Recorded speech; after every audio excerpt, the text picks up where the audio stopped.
അമ്മയുടെ നേരെ മുകളിലുള്ള ചേച്ചിയുടെ മോന്റെ കല്യാണമാണ്. അമ്മണി ആദ്യമായി കൂടുന്ന കല്യാണം ഇതാണ്, ജിഷ്ണു മാമന്റെ കല്യാണം. മാമന്റെ ആണെങ്കിൽ കുറെ ചേട്ടന്മാരുണ്ട്. ചെറുപ്പത്തിൽ നമ്മൾ തല്ലിടുമ്പോ അങ്ങടും ഇങ്ങടും കുറ്റപ്പേരൊക്കെ വിളിക്കില്ലേ? ഞാൻ അന്നും ഇതുപോലെ വണ്ണണ്ടായിരുന്നു. എന്നെ ഗുണ്ടപ്പത്തി തടിച്ചിന്നൊക്കെ കുറ്റപ്പേര് വിളിക്കുക. കുറ്റപ്പേരല്ലാണ്ട് കല്ലൂന്നും വിളിക്കും. അന്നാണെങ്കിൽ ഗുണ്ടപ്പത്തിന്ന് വിളിക്കുന്നതും കല്ലൂന്ന് വിളിക്കുന്നതും എനിക്ക് ഇഷ്ടമുണ്ടായില്ല. എനിക്കിപ്പോഴും ഓർമ്മയുണ്ട്, ജിഷ്ണു ചേട്ടൻ മാത്രമാണ് എന്നെ കല്യാണിക്കുട്ടി എന്നൊക്കെ വിളിച്ചിരുന്നത്.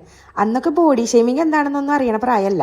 പക്ഷെ കുറ്റപ്പേര് വിളിക്കണ കേൾക്കാൻ സുഖമില്ലാന്നും നമുക്ക് ഇഷ്ടമുള്ള പേര് വിളിക്കുമ്പോൾ ആണ് ഏറ്റവും കംഫർട്ടിംഗ് എന്നും അന്നേ മനസ്സിലായിണ്ടായി. അങ്ങനെ സന്ധ്യയായപ്പോ ജിഷ്ണു മാമന്റെ കല്യാണത്തിന് ഓട്ടോയിൽ കയറി പുറപ്പെട്ടു. ഞങ്ങള് ഒല്ലൂർ എത്തിയപ്പോ ഗേറ്റട കിട്ടി. ഞങ്ങൾ അങ്ങനെ കല്യാണ വീടെത്തി. ഇതേ കല്യാണ ചെക്കന്റെ സന്തോഷം നോക്കിയേ. അങ്ങനെ കേക്കും മുറിച്ച് പറഞ്ഞ് പിറ്റേ ദിവസം കല്യാണം കഴിക്കാൻ പോവാണ് ജിഷ്ണു ചേട്ടൻ. ഞങ്ങൾ ബസ്സിൽ കയറിയിട്ടാണ് കല്യാണത്തിന് പോയത്. ബസ്സിലെ കറങ്ങണ ലൈറ്റ് കണ്ട് അന്തം വിട്ട് നിൽക്കാണ് ശംഖു. അങ്ങനെ അവിടെ എത്തി. കല്യാണ സമയത്ത് കൊരവിടാൻ അറിയാത്ത ഞങ്ങൾ കൊരവിടാൻ പ്ലാൻ ചെയ്ത് നല്ല രീതിയിൽ ചീറ്റിപ്പോയി. അവസാനം ശ്വാസം ഇല്ലാണ്ട് ചിരിക്കായിരുന്നു താലികെട്ടിന്റെ സമയത്ത്.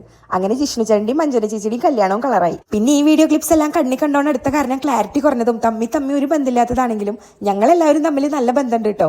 ഓരോ ഒത്തുകൂടലും തരുന്ന ചിരിയും കളിയും ഓർമ്മകളും എല്ലാം HD ആയിട്ട് തന്നെ മനസ്സിൽ സേവാക്കി വെച്ചിട്ടുണ്ട്.